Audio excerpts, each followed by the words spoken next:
Olá, muito boa noite. Estação Hamburgo desta terça-feira, hoje 14 de abril de 2020. Estamos no ar, direto pelo canal 14 da NET, para Novo Hamburgo, Campo Bom, Sapiranga, Estância Velha e para o mundo inteiro através da internet. Você acompanha a nossa Vale TV através dos aplicativos para Android, iOS, através do nosso site valetvplay.com, através dos nossos apps para Android, iOS, do nosso parceiro CleanNet, através da Clean TV. Está rodando a nossa live no YouTube, Facebook, Instagram. Você curtir, compartilhar e comentar. Os comentários não serão lidos, porque, como vocês sabem, estamos gravando o programa de hoje, né? Então ele não está sendo on moment, em real time. Nós estamos e sem lockout, mas o Dr. Raul Cássio estava inclusive trabalhando até agora há pouco tempo atrás, e a gente está em nosso home office, né, Fernando Rodenbusch? O Fernando está direto de casa com os vizinhos deles, todos lá. E hoje vamos cruzar o nosso oceano para ir lá em Portugal buscar a palavra de outro Cássio, unindo os dois Cássios aqui na tela da nossa Vale TV. Doutor Raul Cássio, muito boa noite. Muito boa noite. É um prazer nessa modalidade, eu que já participei de vários programas do Estação Hamburgo, mas é diferente e nós temos que nos adaptar ao que o momento nos permite, e ainda bem que a tecnologia está aí para nos proporcionar essa maneira de contato, essa maneira de integrar opiniões, e dessa maneira eu saúdo, né? A ti, Rodrigo, ao Luiz Fernando Rodenbusch, e ao meu filhão, que está lá em Portugal aí, que achei bacana participar conosco hoje. Ô, doutor Raul, eu não reconheci esse rapaz, hein? Olha, meu, tu dá pão de milho e Nescau, a gurizada cresce, viu, tchê?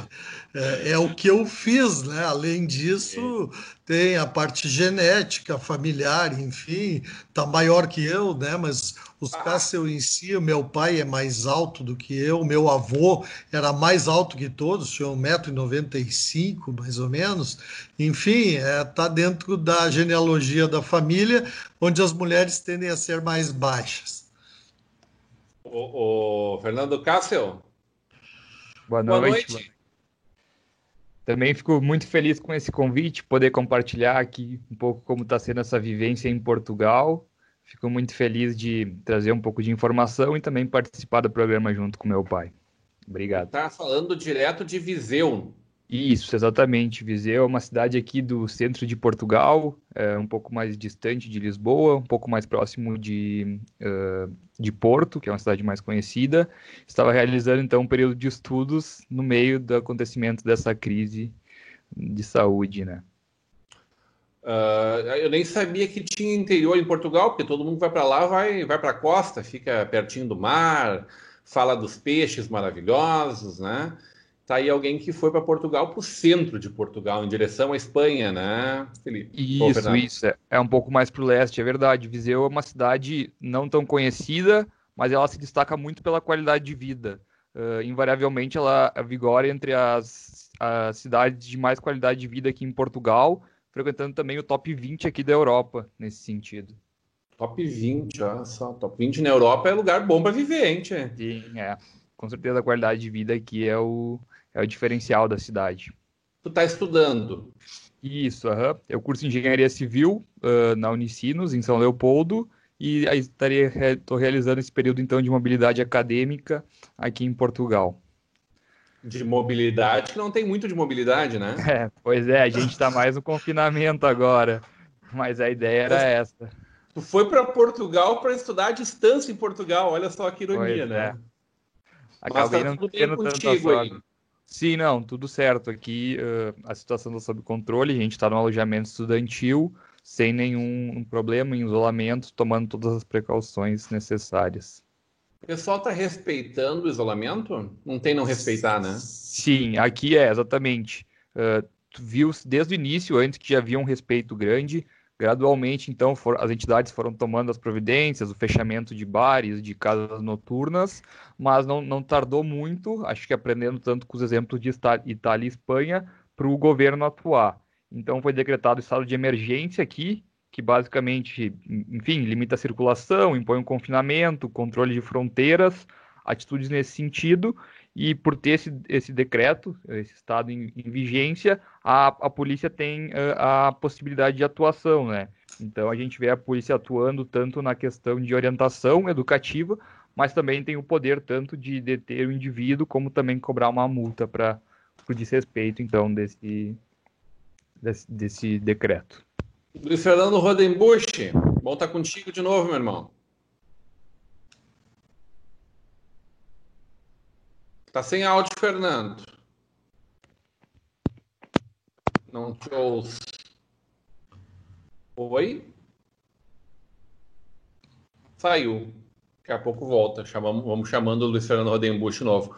Ô, Fernando, estava falando para nós que o pessoal aí respeita. Aprenderam com a lição de Espanha e, sobretudo, de Itália, né? Que foi o primeiro lugar na Europa onde mais houve a propagação do vírus, né, de uma forma absurda. Tem que ensinar essa lição para nós aqui, brasileiros, para muita gente aqui da nossa região, que parece que não aprendeu, cara. Tu está acompanhando a disseminação do vírus aqui em terras brasileiras?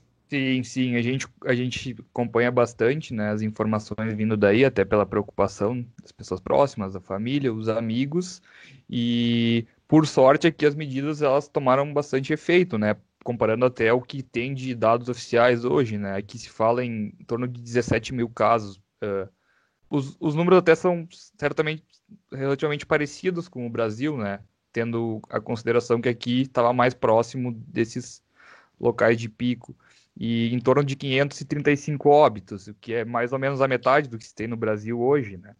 E a gente vai vendo que essas medidas têm surtido efeito e pretendem se adiar elas por um bom tempo ainda para a manutenção desse Aqui a gente controle. acredita numa subnotificação, né? Fala-se muito na subnotificação de casos. São Paulo tem quase 900 óbitos aguardando, só em São Paulo aguardando a análise, né? Imagino que aí vocês não tenham exatamente este problema. Na verdade, eu acredito que pode ser acentuado no Brasil, mas aqui também, acompanhando as notícias, os estudos apontam que em torno de 20% dos casos são diagnosticados, né? Muito pelo fato de muita gente não apresentar os sintomas, e até eu estava dando uma olhada, tem um estudo que aponta que aqui então teria 83 mil casos, né? Um número muito superior ao número confirmado pelo governo. Então acaba tendo essa questão também, mas acredito que possa ser um pouco menor que no Brasil, né? Fernando Rodenbusch, de volta com a gente? Tá na escuta, Fernando? Tô na escuta aí. Vocês estão me escutando bem agora? Agora sim. Boa noite, Fernando. Eu bem. Tecnologia moderna, aí, fone de ouvido, falar direitinho, ó. Na próxima a gente testa junto. Muito boa noite, Fernando, aí direto de Portugal. Muito boa noite, doutor Raul. Eu queria fazer uma pergunta para o Fernando. O Viseu, aquele jogador do Grêmio, aí é daí dessa terra também? Já voltaram? Não, só um nome parecido, mas bastante gente pergunta isso. Eu acho que ele foi para perto de Porto para ficar mais pertinho do Jardel, viu, Fernando? Com certeza, Fernando Cássio é gremista, né, Fernando? Não. O Fernando quer nos quebrar daí, né, Fernando? Doutor Raul é um grande colorado, né? Foto do doutor Raul Cássio com o Fernando lá no Beira-Rio, viu? Lá no outro. Exatamente. Desde pequeno a gente vai nos jogos. O Fernando estava fazendo isso só para agradar o pai, sei lá, né, Rodenbusch? A gente nunca sabe, mas né? Tem uma passagem, né? Quando o Fernando tinha aproximadamente 1 ano, mais ou menos, eu disse para ele, guri, agora vai ser a primeira conversa de homem que nós vamos ter. tu pode escolher, ou tu vai ser colorado ou o latão de lixo está ali, né? O que tu acha, né? E aí ele tomou uma atitude sábia, eu tenho certeza disso, porque nós tivemos oportunidade ao longo dos tempos de participar de todos os momentos das grandes conquistas do Inter, especialmente a partir de 2005, 2006 aí, tivemos juntos, esse foi um momento de integração com os meus amigos, com os amigos dele, enfim, foram muitos momentos bacanas que a gente passou e na volta, quando ele voltar, eu espero que a coisa se alinhe de novo. Mas eu sempre pergunto se foi coação, eu digo, perguntei para ele se ele se arrependeu, eu não posso dizer nada, né? Não, a julgar pelos 5 anos ali, onde tu viu, Fernando, o teu internacional ser realmente internacional, mas pelos últimos 10 tá difícil de novo, né? Mas não vamos falar de futebol, hein, doutor Raul? Vamos falar de uma coisa que nos aproxime mais, que nos una mais. A gente já está vendo um Brasil ainda, ou de novo, mais profundamente rachado, não sei se agora ao meio ou 2/3, não sei. A nossa grande preocupação não é nem com a política, né? Hoje nós não estamos falando apenas com o político, o vereador, ex-vice-prefeito Raul Cássio, mas muito com o médico, né? O Fernando Rodenbusch fez um programa gigante contigo, a primeira vez que o programa tem 1 hora de duração, Raul, mas exatamente por conta da importância da pauta que a gente está discutindo lá dentro. O doutor é uma pessoa que milita na saúde pública. Quantos anos, doutor Raul? Olha, esse ano 34 anos de saúde pública, né? Então, sem dúvida que este é um momento totalmente diferente de tudo que eu e acredito que os colegas da minha geração, um pouco mais velhos também, passaram, né, diante da sua experiência profissional. Nós tivemos aqui em Novo Hamburgo um período em que nós, lá pelo ano 1990, onde teve um surto de meningite na cidade, que apavorou as pessoas. Eu me lembro que era plantonista e chegavam aqueles casos e havia um temor, a população toda, mas eram situações localizadas, né, temporárias. Depois tivemos, né, o SARS, tivemos o H1N1, que levou um certo medo, mas a nível de repercussão mundial, a nível de importância, né, neste momento em que a vida se tornou totalmente globalizada. Eu disse para o Luiz Fernando aquele dia, quando nós conversamos, quando eu era criança, eu não conhecia ninguém que morava na China, certo? Hoje, todos nós aqui temos algum conhecido, alguém ou parente de alguém que mora na China, não porque a China foi o precursor, mas essa globalização do mundo tornou essa disseminação da pandemia muito mais facilitada, né, pelo esse deslocamento das pessoas sem um conhecimento adequado do que estava por vir. Então vivemos um momento de angústia, um momento de medo, né? Assim como eu ouço todos os dias alguns dizerem que está havendo um exagero na preocupação, na contenção, na maneira com que as coisas estão sendo feitas pela grande maioria. Mas também vejo, por outro lado, um número de casos que cresce, né? Mesmo que esteja sob o controle, mas se imagina que o pico aqui deva se dar entre os meses de maio, junho, início de julho. Então, nós estamos, né, numa fase inicial, nós estamos testando, inclusive, a nossa capacidade de provisão de atendimento, de leitos, de profissionais disponíveis e capacitados para o atendimento do front, enfim, de material, de tecnologia, de tudo que envolve, né? E muito disso se obtém da experiência que outros estão vivenciando em outros países onde a situação está mais avançada. Diria que em Novo Hamburgo, até o momento, a situação está sob controle. As estruturas dos 3 hospitais da cidade foram montadas para atendimento e pronto atendimento dessas pessoas, que emitem relatórios diários, né, do número de casos internados, do número de casos em UTI, do número de pacientes que tiveram alta. Vamos ressaltar isso também, né?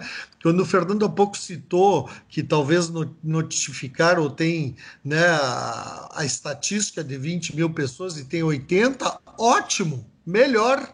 Né? É sinal de que 60 mil pessoas passaram pela doença, provavelmente, sem desenvolver, vamos dizer, o ápice do problema da patologia, com indícios de problemas respiratórios mais graves, enfim, e com a contenção de óbitos. Então, o vírus, na verdade, vai estabilizar quando a maior parte das pessoas já tiver tido contato, né, com a virose sem desenvolver a doença propriamente dito. E isso está num limbo, assim, muito tênue, porque nós não podemos esquecer que tem o corona, mas tem todo o resto. E não deixam de acontecer as gripes, as rinites, as bronquites, as asmas, né? O H1N1, as pneumonias, né? As traqueobronquites, quer dizer, tudo está dentro desse diagnóstico diferencial, onde eu aponto que uma grande dificuldade que nós temos é assim, a agilidade e a rapidez de nós termos um diagnóstico preciso em termos de ser positivo ou negativo. Eu tenho certeza, mas absoluta certeza, até porque discuti com colegas meus do hospital, que 2 pacientes que tratamos como tal e que tiveram alta, dado a história clínica, dado toda, vamos dizer, a evolução do quadro, dado as imagens tomográficas que foram apresentadas, que tinham exame positivo e, no entanto, os exames deram negativo, né? Tomamos todas as providências, tiveram alta com toda a orientação, mas tudo indica que era positivo e deu negativo, né? Então, nós ainda temos essa dificuldade. O doutor Raul, deixa eu evoluir um pouquinho com o senhor nisso. O senhor falou da gravidade e do certo alarmismo em torno disso, né? Quanto nos preocupa realmente essa doença? Quanto o senhor, como uma pessoa que convive dentro das casas de saúde da nossa cidade, da nossa região, conhece muito de saúde pública, quanto isso preocupa realmente o senhor, o estágio que a doença pode atingir? A minha maior preocupação está no fato de que, por nós não termos numericamente muitos casos, por nós não termos ainda um número significativo de óbitos, né, que se compara a outras doenças, enfim, que as pessoas aos poucos estejam relaxando nos cuidados. Porque mesmo que as atividades comerciais, industriais, de serviços, enfim, paulatinamente voltem, né, a atuar, tu tem que fazer isso com um certo critério, né, de distanciamento, de higienização, de não acúmulo, enfim, de orientação, de que como se isso continuasse nos causando algum medo. Porque no momento que as pessoas tiverem consigo que isso não dá nada, não, isso aí está muito perto de todo mundo. Né? Por que uns vão ser escolhidos e outros não? Por que uns vão desenvolver doença e outros não? Né? O meu único medo é que a gente um dia possa vir a se arrepender, né? De não ter se cuidado adequadamente, e quando isso acontecer nos lugares onde houve, foi tarde. Né? Claro que isso não vai se espalhar em todo o Brasil, tendo em vista nós termos um país de dimensões continentais da mesma maneira, mas vão haver alguns focos de concentração onde a coisa vai ser crítica e vai ser grave. Tomara que não seja aqui, onde a gente vive, logicamente. Também não desejo que seja em nenhum outro lugar, mas me parece que esse afrouxamento dos cuidados, né, onde vi pessoas acumuladas, pessoas, né, conversando, aglomeração em mercados, em locais de serviço, né? Indo para balada. Exatamente. à medida que as pessoas não têm esse senso crítico do risco, né, elas vão aos poucos liberando os cuidados, né? E nesse momento todo mundo passa a estar exposto, né? Até pelo dinheiro que circula entre nós, né, em todos os lugares, enfim, o risco de contágio pode ser de diversas maneiras, especialmente a maioria de nós que tem contato com pessoas e nossas atividades estão inerentes a isso. Então, acredito que tenhamos que ter precaução.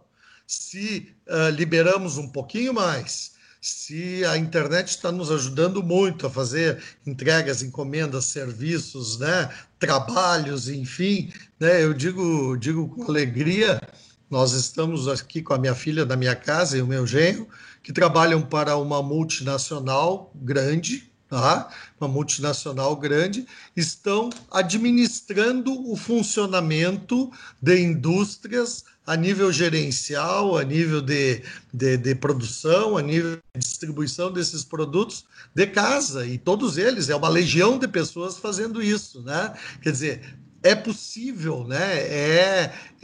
As pessoas têm que se dar conta que tem que buscar essas alternativas para, inclusive, correrem menos riscos. Rodrigo Bosch. Vou fazer uma colocação já e uma pergunta também. Duas coisas. Uma, eu fui hoje ao banco, tive que ir ao banco hoje à tarde, né? E xinguei uma pessoa que estava na fila, porque ela começou a encostar em mim, bater, meio que encostar em mim, se aproximar muito. Eu disse, cara, sai fora daqui. Não era uma ex-namorada? Não era. Se fosse uma... Bom, deixa para lá.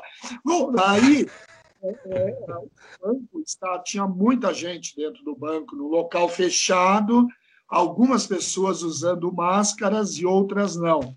Então, a minha pergunta para o senhor, doutor, e também para o Fernando, que está lá em Portugal, é saber lá em Portugal se o uso de máscaras, porque agora apareceu mais fortemente isso. Usem máscaras quando sair, usem máscaras quando sair. Tá, mas tu tem que sair com máscara ou tu está caminhando na rua, tu está longe de todo mundo, tu precisa de máscara? Então, uma pergunta para o Fernando lá em Portugal, se o pessoal lá está usando máscaras na rua, e para o doutor Castro depois também essa questão, qual é a importância desse uso da máscara realmente? Pode falar, Fernando. Eu acho que está na audiência, Fernando. Congelou a imagem dele para mim aqui, não sei se você... Está congelada também. Bom, eu respondo então até que ele se conecte. Usar máscara não é adereço, vamos deixar bem claro, tá? Porque algumas pessoas acham que usar máscara é usar um adereço e tal, se não tiver os cuidados devidos, né? É logicamente que o momento que tu usa adequadamente uma máscara, eu acho que ajuda sim, ajuda a proteger. No momento que tu tem uma máscara, seja ela descartável, seja ela confeccionada, que está limpa, que foi higienizada, que foi colocada adequadamente, sem a contaminação, porque no momento que tu botou e já passou a mão na frente, tu já contaminou de certa maneira essa máscara. O que eu vejo de importante é tanto a proteção a si mesmo, logicamente, no momento que tu respira o ar, né, onde o ar coletivo, que tu não sabe se alguém tossiu, se alguém espirrou baixinho, se alguém segurou uma tosse, se alguém emitiu saliva. Tem pessoas que falam, às vezes, meio que te cuspindo, coisas assim, né? Quer dizer, tu não tem essa concepção, né? Então, o uso da máscara adequado, né? Porque tem pessoas que estão usando como ornamento, né? Então, essa situação de manter ela higienizada, de fazer as trocas, porque se nós quatro aqui estivermos conversando num ambiente, vamos supor que do tamanho dessa tela, né? Certamente nós iríamos compartilhar o ar respirado de alguma maneira, né? No momento que todos nós estivéssemos de máscara, nós iríamos estar diminuindo essa capacidade de transmissão. Agora, o que eu tenho visto é que os caras puxam, uns usam embaixo do nariz, outros usam com a boca para fora, outros esfregam os olhos com a máscara, né? Virou Tudo para dar quase que um errado. adorno. Daí aí não adianta, né? Claro, e eu Tem não umas estou falando bonitinhas, dentro doutor. de uma. Não, eu já vi máscara do Mickey, né? Quer dizer, tem de tudo, né? De time de futebol, de santo, de várias coisas eu vi máscaras, né? A devoção das pessoas, enfim, isso aí tudo bem, né? Passaram a ter até modelista de máscara, eu acho, né? Fazendo modelos diferentes, enfim, né? Eu não vejo problema nisso. O problema é a funcionalidade dela efetiva. Logicamente que dentro do serviço de saúde é totalmente diferente, né? Eu estou atendendo algumas consultas no meu consultório, né? E sempre friso, não só eu, como muitos colegas, né? Coisas de, vamos dizer, menor gravidade nesse momento, porque se nós não fizermos isso, vai todo mundo para a emergência. Tu imagina o caos, né, que vai se transformar as emergências, se além do Covid vai se acumular uma legião de pessoas lá, às vezes por coisas simples que nos consultórios a gente resolve com uma certa facilidade, né? Então, é um momento, mas as pessoas também têm que usar, têm que lavar as mãos, né? Uma dica assim, ó, não adianta passar o dia inteiro passando álcool gel. Depois da terceira, quarta vez que passou álcool gel, tem que lavar as mãos. Não tem como, porque perdeu a eficiência vamos dizer, a capacidade de realmente neutralizar à medida que eu possa ter um contato, porque acaba se formando, vocês devem notar, uma película na mão, e ali daqui a pouco tu tá transmitindo alguma coisa. Então, tem que lavar mais vezes a mão, com sabonete até o punho, de maneira adequada. É o momento de usar unhas curtas, né? É o momento de esquecer que vamos dizer, a beleza nesse momento está num segundo plano, apesar de ser importante, que a retirada das cutícula não foi feita para retirar, isso não é coisa estética, cutícula é uma proteção dessa barreira, né? E o problema de tudo isso é que invariavelmente, né, a gente acaba levando a mão à boca, aos olhos, coçando, né, esfregando o nariz, enfim, alguma coisa desse tipo, e é por aí onde o contágio se dá de maneira mais fácil. Ô, Fernando, tá na audiência? Voltei, me escutam? O Fernando Rodenbusch estava te perguntando antes de tu cair se o pessoal aí em Portugal, em Viseu, tá usando bastante máscara. Tu vê pessoas usando, mas não é tanto, né? Na verdade, até a gente acabou perdendo esse contato social maior, porque a saída aqui do alojamento basicamente ocorre para ir no mercado. E sim, se vê pessoas usando, mas não um número demasiado, não é tanta gente que usa, e seguindo as orientações ali do mercado. Então ali tem o controle acredito que devem estar fazendo alguns supermercados aí também, do número máximo de pessoas. Aqui pode frequentar uma pessoa por 25 metros quadrados. Ô, Fernando, tu te preocupa em que proporção com o teu pai atendendo nesses dias, hein? É bastante, né? É um pouco complicado estar longe assim, esse sentimento de impotência, ainda mais com tanta desinformação. A gente ainda não sabe muito bem como as coisas vão ficar, como vão ser conduzidas, como vai ser o combate, qual vai ser o cenário no Brasil, mas é tentar se pensar positivo, né? Que tudo vai ficar bem, tomar todos os cuidados.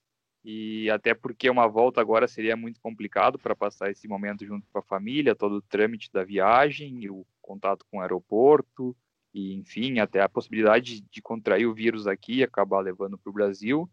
Então é isso, é tentar manter o contato direto para matar um pouco as saudades e pensar que tudo vai ficar positivo dentro dos cuidados tomados. Tu tens o quê? Mais um mês e meio aí, pelo menos? 2 meses? Pelo menos 2 meses e meio. O semestre é para terminar em fim de junho, início de julho. Então tem um bom tempinho ainda. E a que tudo indica, provavelmente ele vai ser encerrado toda a distância, né? Pelas expectativas. Sei que a família Cássio gosta muito de viajar e sempre que possível se organiza para tal, né? E se possível juntos, né? Imagina o atuador, né? Podendo estar indo esse período todo, podia estar passeando, indo e voltando grande parte, talvez, da Espanha, da França, ou mesmo pegar um avião e ir até a Inglaterra e a outros países, e trancado dentro do teu espaço aí, né? Como é que fica? Tá previsto lá para julho alguma volteada aí em torno? Então, com certeza é um pouco de frustração, um pouco de desconhecimento, né? Até agora, na semana passada, aqui eles tinham uma semana de recesso, então, no início, quando não se tinha dimensão dessa questão, muita gente já tinha planejado viagens por toda a Europa, pela facilidade de transporte, tudo cancelado, e as pessoas acabaram ficando aqui.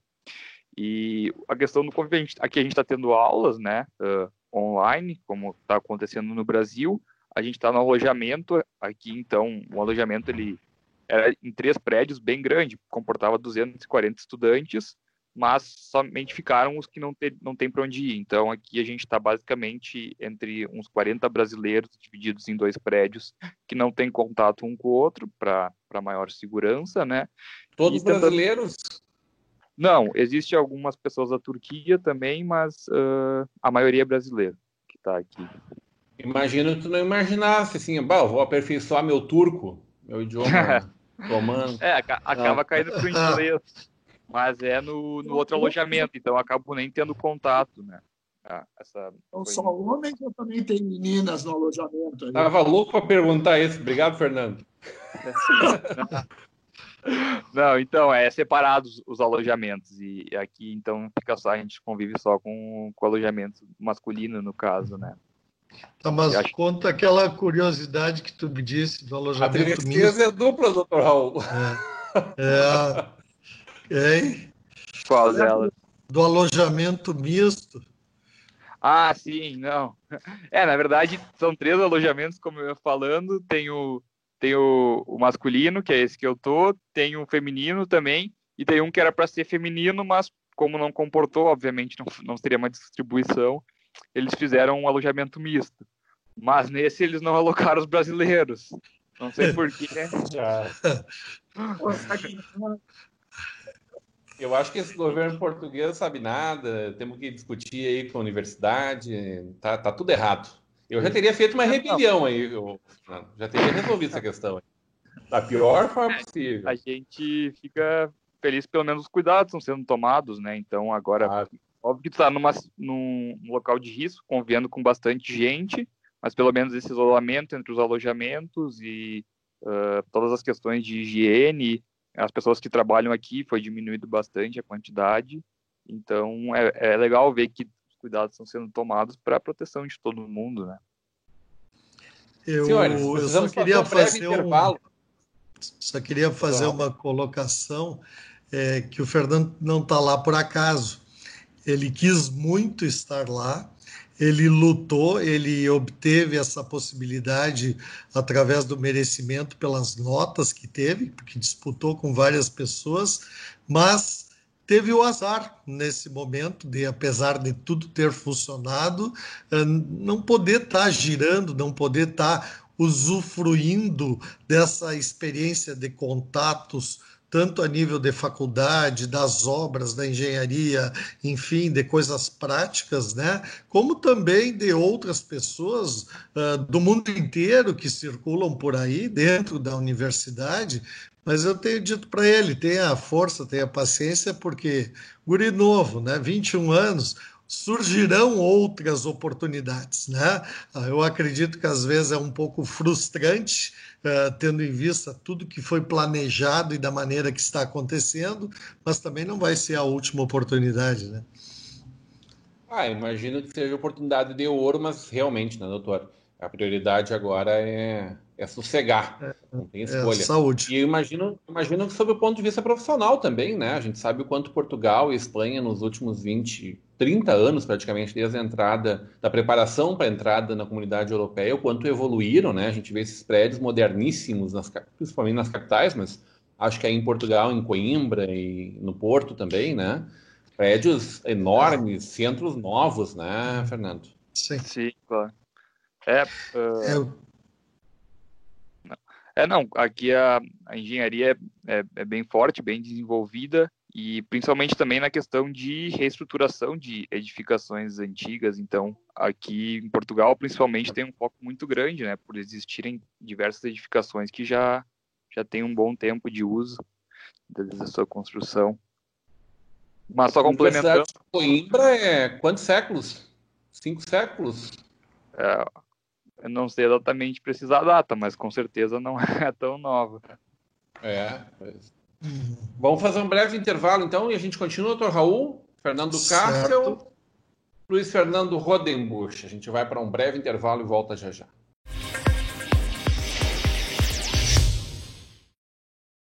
Novo Hamburgo tem amanhecido cada dia melhor e está de braços abertos para receber você. A cidade foi revitalizada para melhorar a vida da população. Jovens são preparados para um futuro com mais oportunidades. Prédios estão ganhando forma para incentivar o desenvolvimento. E o Parcão conta com mais estrutura para você aproveitar novos ares. Seja bem-vindo ao futuro de Novo Hamburgo. Venha conhecer. No coração de Tramandaí, o Hotel Mares do Sul te aguarda de braços abertos. Aberto o ano inteiro, aguardamos você em sua viagem de lazer ou de negócios. Apartamentos confortáveis e completos, atendimento 24 horas, amplo estacionamento interno e um delicioso café da manhã te esperam. Sala de jogos, espaço kids, espaço de convivências e piscinas externa e térmica garantem o seu lazer. Conheça os nossos salões para reuniões, cursos e palestras. Comodidade, conforto e serviço personalizado com muito carinho você encontra no Hotel Mares do Sul.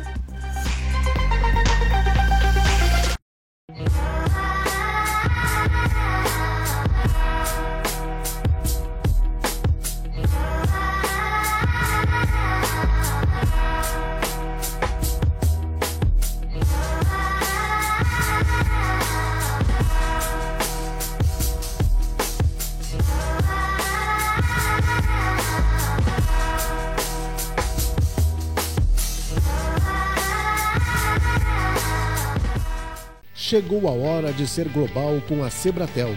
Internet rápida, segura, links de peso dedicados, data center e muito mais. Na Sebratel, contamos com uma equipe qualificada para atendimento exclusivo e suporte local e na busca de soluções para as mais diversas necessidades. Contamos com uma rede de empresas parceiras por todo o Rio Grande do Sul. Assine Sebratel e viva o sucesso do seu negócio. Um ambiente tem que ser original, assim como você sonhou. Por isso, a Brau Móveis possui padrões, medidas e acabamentos que materializam cada detalhe que você projetou para o office, executivo ou residencial. Nosso objetivo é entregar móveis como você sonhou. Brau Móveis Campo Bom, Rua Jorge Coque, 125, no centro de Campo Bom. Fone 3597-1465.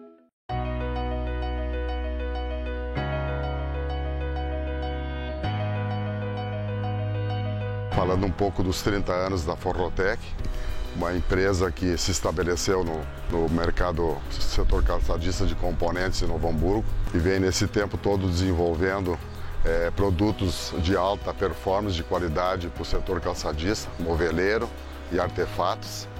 Claro que isso tudo devemos às parcerias, à fidelidade, ao nosso trabalho, não só dos nossos clientes, como os nossos companheiros, nossos parceiros, nossos funcionários que hoje estão com a Forrotec.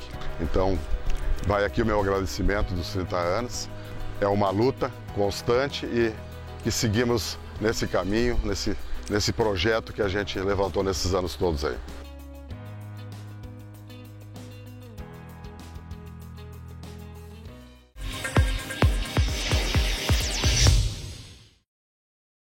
Estação Hamburgo de volta nessa terça-feira, 14 de abril de 2020. Está no ar, ainda não ao vivo, né? Cada um de nós das suas residências. Agora o Fernando lá no seu alojamento, na universidade onde ele está estudando, fazendo intercâmbio em Viseu, Portugal.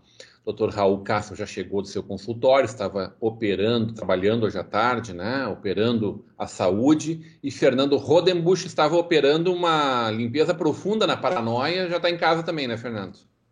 profunda na Paraná. E põe profunda nisso hoje, viu? Muitas doações. Pegou um container, largou um container, não, como é que é? O teleentulho lá na frente?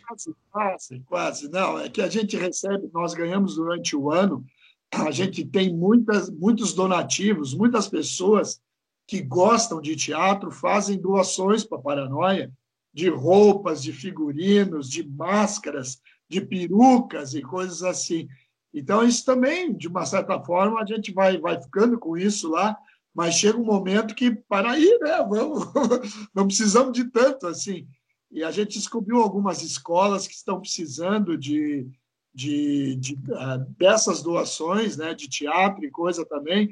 Hoje a gente separou um material para fazer umas doações também para as escolas de teatro, aí, perucas, máscaras, roupas e tal. Legal, né? Vamos ajudar um ao outro. É um bom momento para limpar a gaveta. Eu participei de um programa de auditório do Luiz Fernando Rodenbusch no Centro de Cultura, no ano de 1994, quando a ginástica completou o seu centenário, eu era o presidente, participei de um programa de auditório com piadas, com brincadeiras, estimulando o auditório. Foi uma coisa inesquecível. Eu talvez deva ter lá algum registro, eu tenho. Ô, Raul, só por curiosidade, tu não ganhou o beijo mais demorado, né? Não, eu acho que porque a Débora foi junto aquela vez, eu acho que ficou. Porque. Foi tu? Mais demorado no programa. O meu foi assim, social, tá? O teu, então, foi um beijo capturado, nem roubado. De cinema, doutor. De cinema. Claro que ele morreu de inveja de mim. Foi o período que ele morreu de inveja de mim, mais ou menos assim. Ô, doutor Raul. Vamos lá. Puxa vida. Domingos à noite, né, Fernando Rodenbusch? No horário do Fantástico, para ninguém ficar deprimido, todo mundo curtindo. Doutor Raul, falando em Fantástico, eu tive a oportunidade de emocionar algumas vezes ontem à noite assistindo, nesse domingo à noite, assistindo o programa Fantástico da Rede Globo, reportagens distintas que buscavam capturar um pouco desse momento que a gente está vivendo, né? Desde a alegria daquela vovó de 97 anos que ganhou alta, daquela senhora na Holanda que aos 107 anos é a pessoa curada maior idade, né? Mais longevidade, mas sobretudo com as tristezas daquilo que não deu certo, né? Fala-se hoje no Equador em 600 e poucos mortos que estão para serem recolhidos nas ruas, né? Hoje está o número oficial 300 e poucos mortos. Mas eu acho que a cena que mais me chocou, assim, e que a gente sabe da tristeza que estando na condição dos profissionais da saúde, sobretudo, eu acho que todo mundo que está indo à rua hoje porque precisa trabalhar, desde as pessoas que estão no transporte, as pessoas que estão na alimentação, quem trabalha numa farmácia, quem trabalha nas indústrias que continuam movimentando esse país, né? As indústrias praticamente não pararam o Brasil inteiro, né? Continuam trabalhando. Tem, evidentemente, poucos pedidos aqui e do mercado externo, né? Todo mundo com o pé no freio.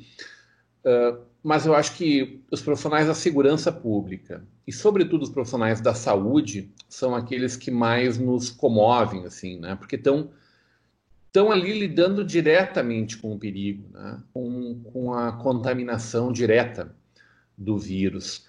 E o momento em que o pessoal do Hospital Conceição faz um corredor para bater palmas para aquela senhora que faleceu de Alvorada, e aquela senhora não passa pelo corredor. Foi uma cena, evidentemente, muito bem montada, né? Fernando Rodenbusch, que é do teatro, sabe o que eu estou falando, mas extremamente emocionante para qualquer pessoa que tenha um mínimo de sensibilidade, assim. Eu provoquei o Fernando, né? O Fernando Cassa, no primeiro bloco, sobre como era para ele ver o pai dele, né? Saber que o pai dele estava na linha de frente disso aí tudo. Claro que hoje o senhor está mais dedicado ao seu consultório e ao hospital, né? O Hospital Regina, né, doutor Raul? Não? Não, eu atendo saúde pública, eu atendo posto de saúde também, né? Eu não lembrava se o senhor estava é, ainda. na UBS da Vila Cúndice, na UBS Primavera, eu divido alguns horários ali. Eu te diria assim que existem hoje 2 níveis dos profissionais da saúde, que são esses que hoje estão atendendo no consultório, que estão atendendo nas unidades de saúde, que são, diria eu, o primeiro impacto, tão perigoso quanto os casos que já estão numa condição de diagnóstico. Porque o primeiro impacto essas pessoas vêm e tu não tem noção do que está acontecendo. Pode ser, pode não ser, talvez seja, talvez não seja. Enfim, as pessoas procuraram um serviço porque tem sintomas que se aproximam a essa situação, ou tem outros sintomas, enfim. Então tem toda uma legião de pessoas que faz essa abordagem inicial, que talvez não esteja tão protegida, né, por EPIs e coisas assim, e que faz o primeiro momento até, vamos dizer, elaborar melhor o diagnóstico, encaminhar para os serviços montados, e esses serviços, então, fazem uma triagem maior, alguns internam, alguns vão para a UTI, outros vão para casa com a devida orientação. Então tem esse profissional, né, da saúde pública, dos atendimentos, do consultório, dos pronto-socorros menores, enfim, e tem o pessoal que lida diretamente com o caso, né, aí dentro do hospital, onde circula muita gente, e onde as pessoas também não deixaram de infartar, de ter AVC, não deixaram de estar com pneumonia, não deixaram de descompensar diabetes, nem de ter apendicite, nem de ter outros problemas, né? Então, essa convivência, apesar de que tem que elogiar as lideranças, né, tanto do Hospital da Unimed, quanto do Hospital Regina, quanto do Hospital Municipal, no sentido de organizar uma logística dentro dessas entidades, né, que permitam que as coisas possam andar, né, com uma certa segurança, né? Total segurança nunca existe, porque a mínima falhazinha, seja humana, né, seja de alguém que não sabia que tinha o problema, que chegou lá com a esposa, com mais outras pessoas que foram levar, que podem estar contaminadas e pode nem ser o doente, pode ser um acompanhante, daqui a pouco, a pessoa que vai gerar o problema dentro dessas unidades, né, que atuam num nível mais alto e o tratamento do problema mesmo. Então, mas eu acho que isso é da vida. Nós sempre estivemos expostos a pacientes com tuberculose, com hepatite, com outras doenças, né? Citei essas como exemplo, e a gente, claro, que procura se cuidar, mas esse é um momento de maior cuidado. Agora, não pensa que eu não rezo todos os dias antes de sair de casa, pedindo proteção, né? Outros de outras maneiras, outros com as suas energias, outros com as suas, né, crenças, sei lá. Todo mundo tem um certo medinho, entende? Colegas que já estão com mais de 60 anos, que se retiraram do fronte, isso com todo direito e necessário, mas isso, de certa maneira, sobrecarregou um pouquinho mais a estrutura dos demais, né? Porque o mesmo serviço tem que ser feito por menos, né, pessoas, e eu acredito que se a coisa continuar como está, nós vamos vencer essa luta, tá? Eu só espero que não dê uma virada muito grande, né? Mas sempre mantendo os cuidados, né? Chegando em casa, tirando o sapato, indo direto para o banho, lavando a roupa, higienizando, né, as toalhas, aquelas coisas, aquela visitinha, né? Nós temos um grupo do Encontro da Igreja que já faz 23 anos que a gente participa, né? E tivemos um encontro que nós sempre tínhamos na Páscoa, tivemos Como? Pelo Hangout, agora me veio a palavra e me ajudaram, tá? Onde todo mundo... Dona Débora me veio, né? Isso aí. Aí, mas... Dona Débora Cássio. Hangout em outro tempo era rango, né? Especial, talvez, com um out a mais, alguma coisa assim, né? Bom, mas foi bacana também, né? Foi bacana. Lamento não poder estar visitando meus pais, coisa que não é só minha. Vejo os meus colegas também nessa condição, né? A gente está com cuidado, eu tomo providências, eu providencio coisas para eles, mas aquele contato direto nesse momento, né? O pai tem 86 anos, a mãe tem 82, quer dizer, é perigoso, né? São pessoas de altíssimo risco nesse momento. Então a gente está, vamos dizer, sendo privado de algumas coisas. Mas vai passar, né, tchê? Eu não sei se, por ironia, estou lendo o livro do Churchill, que foi um relato, um best-sellers, que deu a ele o prêmio Nobel, né, de literatura, que fez a melhor descrição e com uma certa imparcialidade dos fatos que geraram em torno da Segunda Guerra Mundial. E aí, aí eu acho que era muito pior, né? Porque aí tinha a vontade humana por trás de muitas coisas, né? Então, ao longo da história, as pessoas passaram por situações, né? E nós vamos vencer essa, né? Não tenho dúvida. É bem mais fácil ficar com a bunda sentada na poltrona de casa do que a guerra, né, doutor Raul? Eu acredito que sim, né? Sofrimento ali, quando eu estava lendo que a cidade de Londres foi bombardeada por 57 dias, 57 noites intermitentes, onde cada noite morriam 2.000 pessoas e ficavam desabrigadas em torno de 30.000 pessoas com as bombas alemãs, né? Tu imagina que também não deveria ser muito fácil, né? A preocupação que se dá em torno da doença, eu acho que, sobretudo, é daquilo que a gente não compreende, né? Quando você falou da H1N1, quando ela chegou aqui no Brasil, a gente já sabia do Tamiflu, né? Como remédio, né? Como contraveneno disso. A gente ainda não tem um contraveneno efetivo que seja realmente comprovado.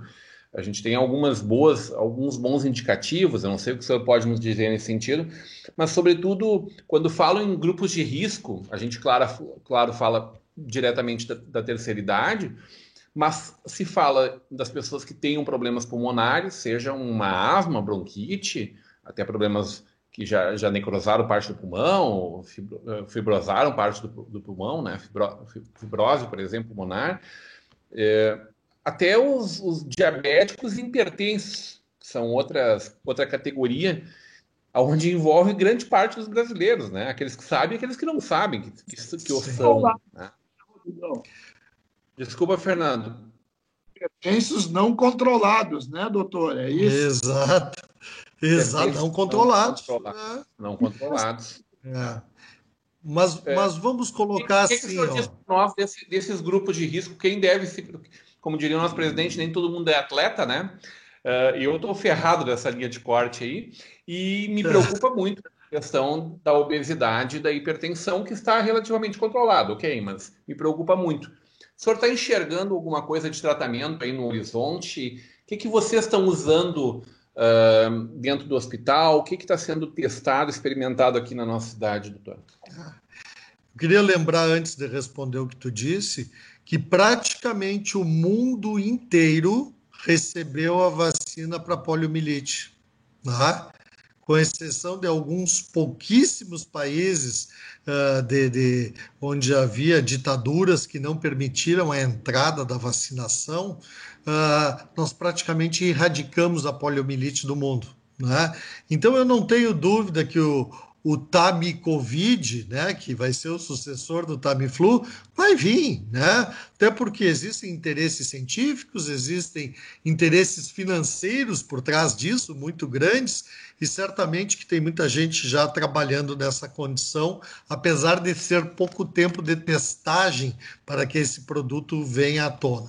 Há uma grande discussão em torno da hidroxicloroquina, né, da azitromicina e do zinco e tal, como elementos que estão sendo usados hoje sem uma, vamos dizer, comprovação científica de que isso resolve o problema, mas tem se mostrado bastante eficiente em muitos casos, quando usado na dose certa e quando utilizado precocemente.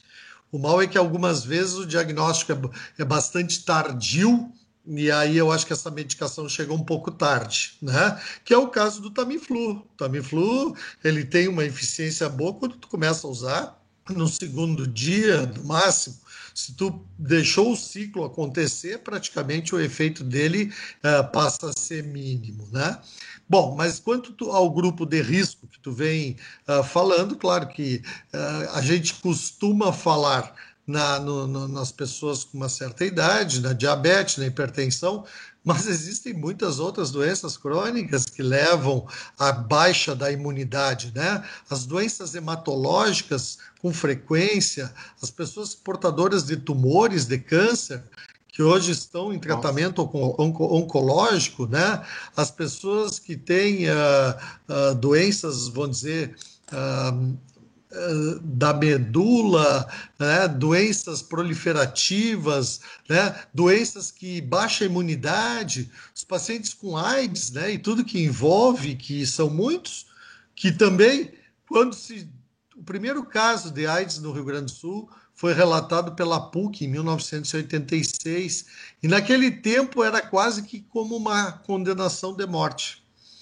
Hoje, praticamente ninguém morre de AIDS, a menos que queira, né? Mas aqueles que se cuidaram, que buscaram o tratamento, que fazem os exames periódicos, que tomam os antirretrovirais, estão aí, gozando de uma vida quase plena, né?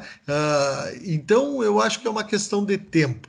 Então, esse grupão de risco todo, né, que vão aí, outras doenças crônicas também, nos faz pensar que devam estar mais preocupados, porque no momento que forem atingidos pelo Covid, não terão só o Covid, terão que lidar também com a sua doença e terão certamente uma capacidade imunológica diminuída nesse momento. Então, o Covid ele tem uma gravidade em determinados grupos de risco, mas estão morrendo crianças, morreram bebês, né? Morreram jovens, morreram pessoas de meia idade, né? Enfim, é um vírus nesse ponto democrático, ele não tem uma preferência única, né? E se ele pega as pessoas com mais idade, é porque a saúde já está num estágio um pouco mais prejudicado, né? Em função do tempo de vida, em função de situações diversas. Odembush. Oi. Queres fazer o questionamento, doutor Raul, ou posso engatar mais uma aqui? Pode engatar mais uma aí, eu estou super interessado. Eu tô louco para deixar o médico de lado e falar com o político agora, Fernando. Ainda tem tempo. Olha, eu vou te dizer uma coisa, a política está no terceiro plano agora, viu? Porque tá que nem o futebol, não tem novidade. Não tem novidade. Nós fizemos um programa semana passada, doutor Raul, com o seu presidente, Márcio Líderes, né? Com o presidente do MDB de Novo Hamburgo, com o presidente do PTB, Nácio Luciano, nosso também secretário de Saúde, e o vice-presidente do PSDB, o Linel Baum, discutindo exatamente as mudanças de partido, né? E também já uma perspectiva em torno do que vem aí pelas eleições. A última vez que eu falei com o senhor e com a dona Débora me disse assim, mas olha, o Raul estava se aposentando da política aí. E a gente sabe que o senhor é respeitadíssimo para uma recondução à vereança, né? É vereador em 4º mandato, encerrando agora 16 anos de vereança, né? Nesse final deste ano. E também foi vice-prefeito, Jair Fascarini, no intermédio desses 4 mandatos, né? E é cotadíssimo, né, doutor Raul, para ser também candidato a vice, por exemplo, dentro de uma disputa interna do MDB, indicando vice-candidatura à prefeitura da cidade pela chapa da prefeita Fátima Daut. O MDB não perdeu vereadores e também não aumentou nessa mudança de partido, né? Nessa janela. Ganhou, sim, muitos novos candidatos, né? Pessoas que chegaram para ser candidatos no próximo pleito aí, já com a possibilidade de que talvez um de vocês que são vereadores hoje possam ser o vice na chapa, né? E na luta de manutenção dessas 4 cadeiras, que a gente sabe que será muito difícil também, né? A gente tem aqui evidentemente, uma voz muito forte, vozes muito fortes, reativas a algumas atitudes da prefeita Fátima. Tenho falado publicamente assim da minha satisfação com a forma como ela vem conduzindo esse momento tão difícil para todos nós, né? Assim como o nosso governador, nosso ministro da Saúde, em que pese essa discussão toda em torno, e agora ele querendo ir para casa, parece. Como é que o senhor está enxergando, sob o viés político, tudo isso que está acontecendo, dessas disputas, inclusive, políticas nacionais e também locais, e até a possibilidade, a iminência, assim, de se isso realmente se estender junho, julho adentro, de nós não termos a possibilidade de realização desse calendário eleitoral, porque já está prejudicado, né? 4 ou 6 de maio seria o último dia para cadastramento biométrico, e falta ainda 25% a 30% das pessoas na maior parte dos municípios que aderirão. O que o senhor está enxergando de tudo isso nesse momento, doutor Raul? Agora o político... Lógico que se nós não estivéssemos vivendo esse momento de pandemia, esse assunto estaria ebulindo nesse momento, porque seria aquele período que antecede, né, a formatação das chapas, a formatação tanto a nível de coligações possíveis, né, para a majoritária, não possíveis mais para a proporcional, né? Então, houve também a necessidade de um realinhamento na busca de candidatas mulheres para fazer as chapas num número muito maior de candidatos do que nós tínhamos em outras eleições, porque com a não possibilidade de coligações, cada partido vai lançar a sua nominata na sua integralidade, até porque a votação, mesmo que individual por partidos, vai se dar pela soma dos votos em cada legenda, e daí a definição, né, da proporcionalidade conforme o número de cadeiras. Esse é um momento que está voltado para isso, pessoas foram filiadas em diversos partidos, outros que são costumeiros, críticos de tudo, perderam a oportunidade de se filiar no partido e fazer parte, né, do processo, e talvez até fazer melhor, né? Lamento isso, sempre digo, né? Mas, logicamente, que também está em jogo a condição da eleição para a prefeitura do município de Novo Hamburgo, né? E claro que nós hoje, como partido, estamos coligados com a prefeita Fátima, temos simpatia por muitas coisas que fez, temos que avançar em algumas situações, né? Já disse para a Fátima, olha, Fátima, temos que incrementar um pouco mais a resutibilidade na saúde, temos que resolver de uma vez por todas com essa situação da licitação do transporte público em Novo Hamburgo, que já virou uma condição de chacota, e pelo mau serviço que hoje esses concessionários de longo prazo, que nem sequer participaram da concorrência pública, mas que se vê no direito de entrar na justiça anulando, né, toda essa condição para gerar prorrogações. E quem sai perdendo com isso, logicamente, que está sendo a população de Novo Hamburgo. No mais, eu vejo como um governo honesto, né? Vejo como um governo técnico, e muitas vezes, e talvez algumas críticas são pautadas em cima de não ter tido uma ação, talvez política, mais vigorosa, mas a prefeita se comporta muito bem nesse momento de crise, que não é fácil. Ela deve estar sendo pressionada de todos os lados, né? É a saúde, é o que falta, é o pessoal, é a fome, é a miséria, é o empresário, é o meio, vamos dizer, de desenvolvimento econômico, todo mundo buscando para si, não digo que para si de uma maneira ruim, mas buscando resolver os seus problemas do momento, né? Então, eu acho que é um momento difícil, um momento que o prefeito tem que ter muita estabilidade, tem que ter muito jogo de cintura para se tornar ativo, para não perder o fio da meada e nem deixar que aconteçam abusos, né? Então, isso tudo está acontecendo ao mesmo tempo. Bom, eu vou dizer uma coisa que talvez alguns possam interpretar mal e que vão dizer que eu estaria interessado nisso, mas a bem da verdade é o que eu penso. As eleições deveriam ser todas sincronizadas, no meu entendimento, tá? É um desperdício financeiro o país fazer eleições a cada 2 anos. Quer dizer, se tu já vai votar para presidente, para senador, para deputado, para governador, né? O deputado estadual votar para prefeito e um vereador a mais não é tão difícil assim. Em segundo lugar, nós estaremos criando mais lideranças políticas nesse país, que eu acho que carece. Por quê? Porque esse jogo das cadeiras, né? O cara é deputado, daí volta para ser prefeito, daí ele vai a deputado, mas ele não perde o mandato, né? Quer dizer, então continua, eu acho que isso é ruim.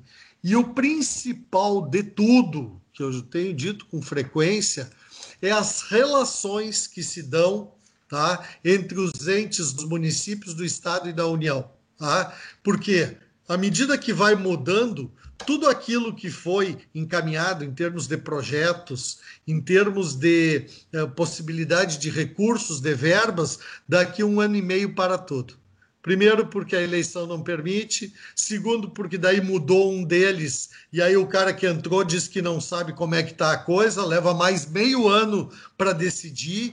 Enquanto isso, esse dinheiro, a população paga essa conta pesada por essa situação. Isso sem falar que imagina que nós iríamos economizar sem uma eleição a menos, né? Então poderia ser, se não for nesta, né? Porque daqui a pouco o Raul tem interesse nisso, não. Pode ser na outra, ou pode ser que a próxima já faça a previsão de 6 anos e tal, para alinhar as eleições. Eu acho que o país como um todo ganharia muito com essa condição, à medida que nós teríamos mais lideranças, teríamos, né, a possibilidade de trabalhar o todo dentro do ente municipal, estadual e nacional, até mesmo no que diz respeito à distribuição de recursos, né, de uma maneira mais eficiente.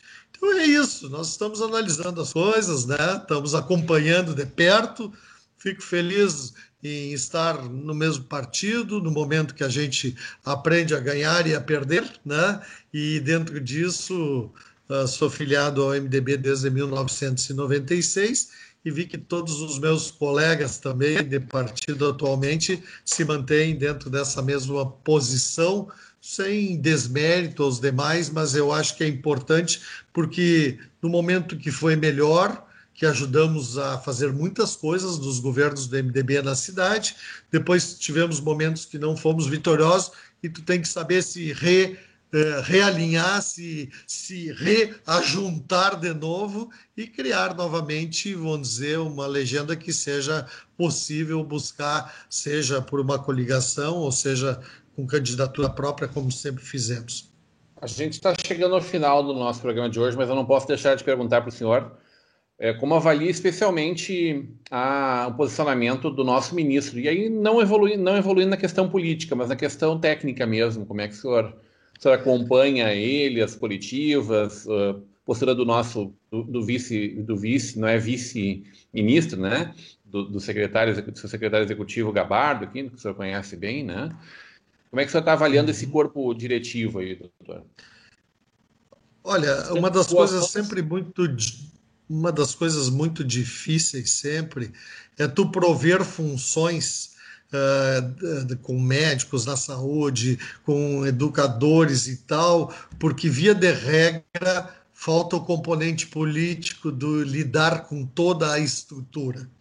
Eu acho que o ministro Mandetta como um todo começou muito bem, formou uma equipe muito competente, passou a ser uma voz muito forte, escutada com credibilidade pelos meus colegas médicos, pela comunidade em geral, pela comunidade científica. Ele obteve esse sucesso. Talvez no momento que ele começou a aparecer muito na mídia que começou o problema. Tá? Aí começou o desgaste dele, né? Aí começou, claro, as contraposições, aí começou, né, vamos dizer, o posicionamento diferente do presidente, enfim, né? É uma pena, porque dentro das características técnicas, né, ele estava levando a ciência a risco, fazendo as coisas como deveria ser, e infelizmente nesse momento isso atrapalha. Venceu o prazo de validade, doutor? Não sei se venceu, porque nós não estamos cheios de boas opções aí para substituição, né? Se tivesse até seria muito fácil, né? Agora, eu abomino... O Osmar está na fila, diz que está ali na beira do campo, pronto para entrar, fardado, já aquecido. O Osmar é um colega de partido, né, que teve sua relevância à medida que ocupou como secretário de saúde do Estado e fez um bom trabalho na época com recursos muito pequenos, né? Não sou daqueles que comunga totalmente com a opinião do Osmar Terra nesse momento. Eu acho que nós precisamos de um ponto de equilíbrio. Nem tudo só saúde, nem tudo só economia. Temos que trabalhar os dois de uma maneira equilibrada, se cuidando para gerar a transmissão o mínimo possível. Nesse ponto, eu não estou em cima do muro. Eu acho que o equilíbrio aí é que é necessário. Tá? Mas eu abomino, Rodrigo, essas pessoas que estão se aproveitando deste momento de fragilidade para botar o seu bloco na rua. Tá? Eu abomino dos dois lados. E eu espero que a população saiba reconhecer esses nomes, tá? Porque no momento de dificuldade, não é o tapinha nas costas no velório e nunca mais aparecer que resolve o problema. Tá? Quer dizer, o amigo mesmo vai lá, dá o abraço, dá o tapinha, mas continua acompanhando, visitando, participando da vida. Então, eu abomino um pouco essas pessoas que, nesse momento, tiram proveito, gerando intrigas, gerando conflitos, né? Onde a saúde emocional das pessoas já está bastante prejudicada. Tá? Tem atendido pessoas com síndrome do pânico, pessoas com ansiedade, com insônia, com dificuldades inúmeras, né? A ponto de eu recomendar, desliga a TV.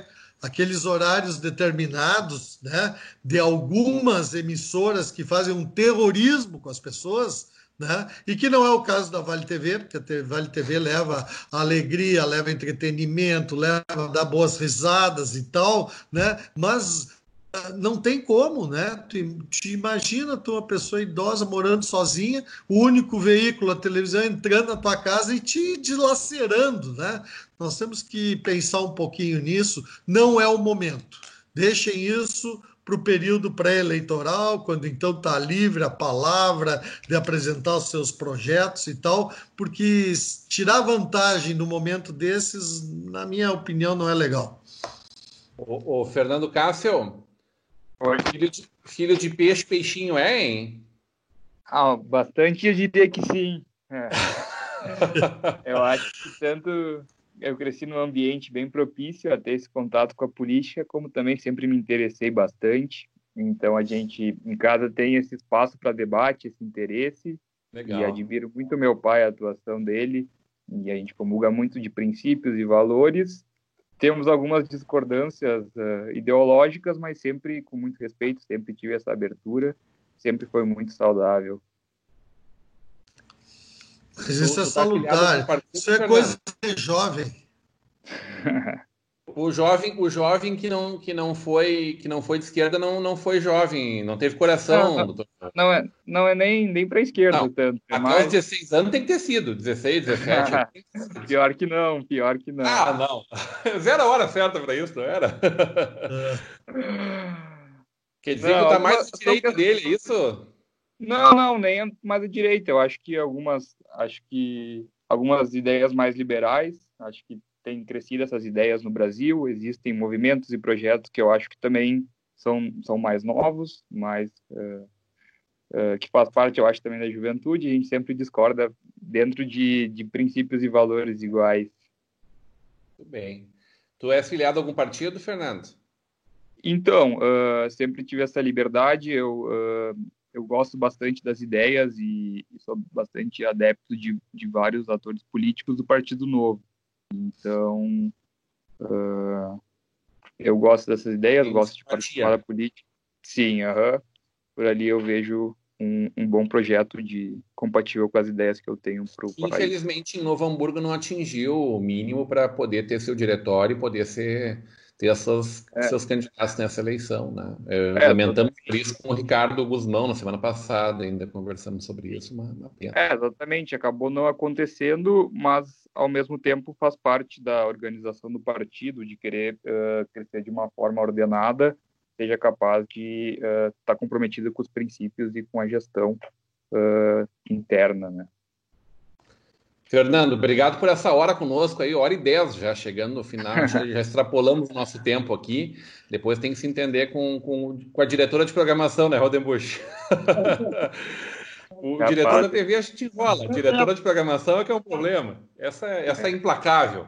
Fernando Castro, obrigado. Até porque dá uma diferença de 4 horas, né? Ele já está quase virando o dia lá. Agradeço o convite pela oportunidade, foi um prazer participar com vocês, especial com meu pai, e estou sempre à disposição aí, se vocês precisarem de qualquer coisa. Bacana, cara. Se tiver alguma novidade daí, entre em contato com a gente, por favor, vamos te botar no ar também. Mas desejamos aí que você passe por esse momento, assim como o nosso Brasil, né, da forma mais tranquila possível, e que se possível for, que tu possa dar uma volteada aí por aí também, né? Lembrando que, claro, tu vai ter bastante tempo ao longo da tua vida inteira, tão jovem, para fazer isso várias vezes. Doutor Raul Castro. Oi, desculpa, Fernando. Não, só reiterando, desejo que todos fiquem bem, se cuidem bastante, que a gente vai passar por esse momento difícil. Amém. Doutor Raul, obrigado. O Grenal por aí, viu, Fernando? Agradeço essa oportunidade.